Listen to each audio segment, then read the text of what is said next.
और फिर फजल रहमान, जरा मुझे आप आज जवाब दें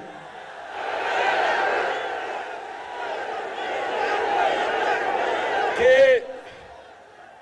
फजल रहमान,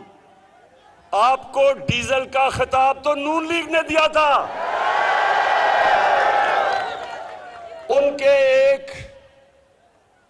रंगबाज, उसको मैं कहता हूं,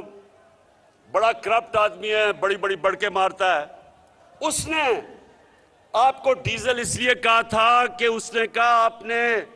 पीपल्स पार्टी की हुकूमत से डीजल के परमिट लेके बेचे थे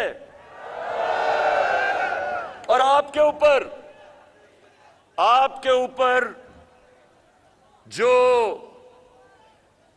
ये शोहदा की जमीन पे आपने कब्जा किया, नैब का केस, वो तो नून लीग के दौर में आपका बना था। तो सवाल दरगई के नौजवानों, आज अब मैं सबको गवाह बना के इनसे सवाल पूछता हूं कि क्या,